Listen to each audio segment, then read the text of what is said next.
Emojis. Love them or hate them, they exist. Plenty of people use them in their text to help convey emotions or something. I'm Honey Doggo, and I've seen other artists draw characters based on randomly generated emoji combinations, and I wanted to try that myself. So today, I have for you 2 characters I drew from 3 randomly generated emoji combos. I'll link the 2 generators I use for these characters in the description below, so this way if you want to check them out, you can. With that all out of the way, let's get into our first character.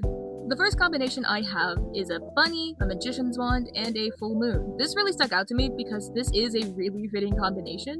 A lot of media I consume often depicts stage magicians with a bunny/rabbit via the act of pulling one out of a hat. Rabbits also have an association with the moon in some Asian cultures, so I had a really easy time coming up with an idea. I wanted her to be a performer of sorts, more of a stage magician. This way I could incorporate the wand as a prop. I also wanted her to have bunny ears because this is my character and I do what I want. I started sketching out the hair, gave her a side ponytail with a moon accessory. Originally it was going to be a crescent moon, but I decided later it would be a full moon. For the clothes, I'm gonna be honest, I don't remember the entire thought process I had. I remember having the idea of something vaguely magical girl. In the time lapse, you can see me giving her a skirt for a moment. That was the most quote-unquote magical girl I got.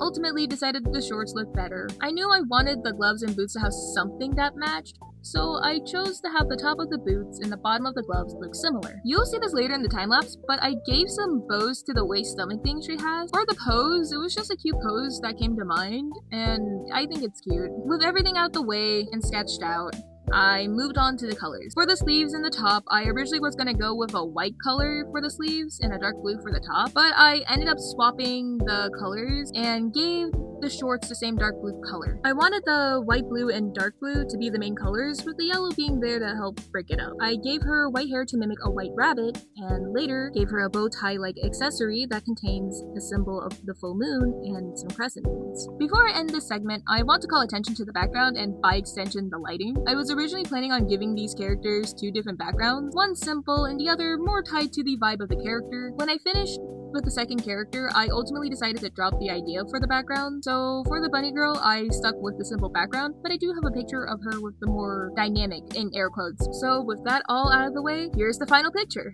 I really like her design, she's cute, and that was my main goal. I can imagine her performing in magic shows, mainly as an assistant, but maybe one day she wants to build up her skills, so one day she could be the main star. I don't have a name for her, so if you want to provide some suggestions, I'm all ears. Okay, I'm not funny, okay. Now let's move on to the second character.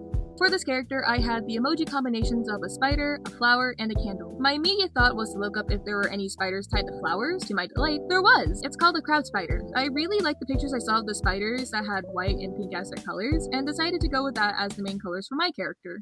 The candle gave me an idea of a character potentially having a modern-day witchy vibe for her clothing. I gave her a longer skirt in the thumbnail, but gave her a 2-layered skirt with one being shorter than the other to help give the illusion of a flower. I also added a spiderweb design to the skirt as well. I was originally going to give her longer hair with a little covering on it, but I opted for a shorter haircut with a headband. If you notice that big bow in the back, I wanted the loose ends of the ribbons to look like extra arms, you know, kind of how like spiders have like 8 limbs. I realized how dumb it looked and got rid of it. However, when I almost finished, I realized just how subtle the spider elements ended up being. I tried giving her smaller eyes underneath her much bigger eyes to help with that. Outside of that, I gave her some bracelets and a candle to hold, you know, to match the bunny girl regarding having a prop. She was pretty simple and I wish I had more to say about her. Here's the finished piece. I really liked her design. I just wish I leaned more into the spider aspects of it. If you have a name for her, feel free to put them down in the comments below.